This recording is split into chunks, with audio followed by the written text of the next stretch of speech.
नमस्कार विद्यार्थी मित्रांनो, मी सतीश लांडे आपल्या सगळ्यांचं आपल्या युट्यूब चॅनलवरती सहर्ष स्वागत करतोय।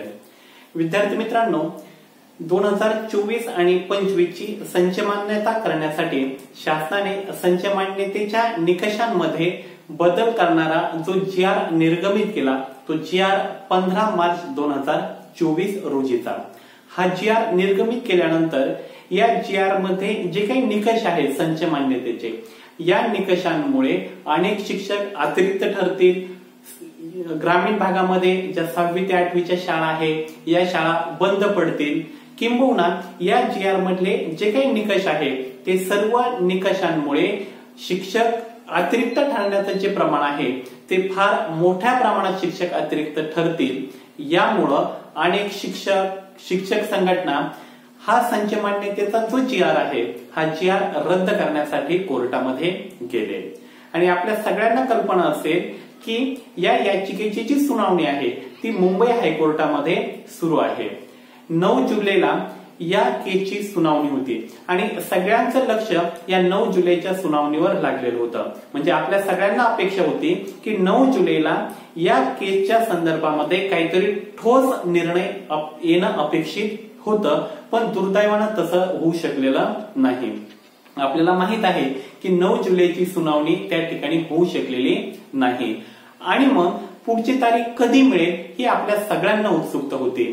तर संच मान्यता 2024-25 च्या बाबतीमध्ये जो 15 मार्च 2024 चा जो GR आहे या GR च्या बाबतीत मुंबई हायकोर्टामध्ये ज्या केसेस सुरू आहे या केसेसला पुढची तारीख मिळालेली आहे आणि ती तारीख मिळाली आहे 13 ऑगस्ट 2025। म्हणजे नव्याने या याचिकेची सुनावणी आता कधी होणार आहे तर ती 13 ऑगस्ट 2025 रोजी होणार आहे। आता या समाधानाची बाब हीच आहे की गेल्या सुनावणीमध्ये हायकोर्टाने संच मान्यता 24-25 च्या बाबतीत जो काही स्टे दिलेला होता तर तो स्टे 13 ऑगस्ट पर्यंत काय करण्यात आलेला आहे, कंटिन्यू करण्यात आलेला आहे। म्हणजे 2024-25 ची जी संच मान्यता निर्गमित करण्यात आलेली आहे यानुसार सध्या तरी कोणताही शिक्षक हा अतिरिक्त ठरणार नाही।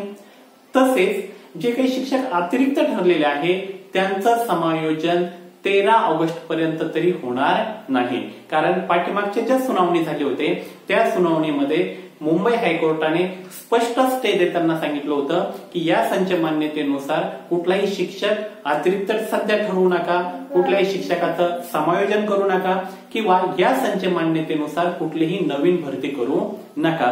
त्यामुळे 13 ऑगस्ट पर्यंत तरी या सगळ्या बाबींवरचा स्टे काय आहे, कंटिन्यू करण्यात आलेला आहे। आता जी 13 ऑगस्टला जी सुनावणी होणार आहे तर या सुनावणीमध्ये तरी या केसच्या संदर्भात अंतिम जो काही निकाल आहे तो अंतिम निकाल यावा किंवा याची सुनावणी पूर्ण होऊन 13 ऑगस्टच्या नंतर एक 3-4 दिवसांमध्ये याचं फायनल जजमेंट यावं अशी आपण अपेक्षा करूया।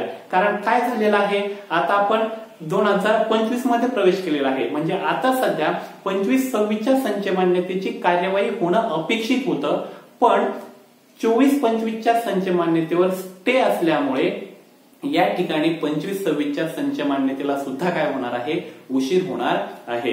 आणि आपल्या अभियोग्यता धारकांसाठी महत्वाची गोष्ट काय आहे की या GR नुसार अतिरिक्त ठरणाऱ्या शिक्षकांचं प्रमाण काय असणार आहे, जास्त असणार आहे। त्यामुळं 24-25चा संच मान्यता जी आहे तर या संच मान्यतेचा जो निकष आहे यात जर बदल झाला तर अतिरिक्त ठरणारे शिक्षक कमी होतील, नव्याने शिक्षक संख्या, नव्याने शिक्षक पद काय होतील त्या ठिकाणी मंजूर होतील आणि टेट 3च्या ज्या जागा आहेत त्या ठिकाणी काय होतील, वाढतील। म्हणून आपल्या सर्व अभियोग्यता धारकांसाठी संच मान्यता 24-25च्या बाबतीत 15 मार्चचा जो GR आहे तर त्या GR मध्ये बदल होणं किंवा तो जर रद्द झाला तर ती आपल्या सगळ्यांसाठी फार महत्वाची गोष्ट ठरणार आहे। म्हणून आपण 13 ऑगस्टला कोर्टामध्ये काय घडतं, कोर्ट संच मान्यतेचे सर्व निकष बदलतं का किंवा तो GRच रद्द करतं का, ह्या गोष्टी पाहणं फार महत्वाचं ठरणार आहे। म्हणून 13 ऑगस्टला सुनावणीमध्ये काय झालं, कोर्टाने काय निर्देश दिले याविषयी माहिती देणारा व्हिडिओ मी नक्कीच आपल्यासाठी घेऊन येईल। तुर्तास या ठिकाणी थांबतो. हा व्हिडिओ जर आपल्याला आवडला तर लाईक करा, चॅनलला सबस्क्राईब करा व हा व्हिडिओ इतरांपर्यंत शेअर करायला विसरू नका. या ठिकाणी थांबतो. धन्यवाद.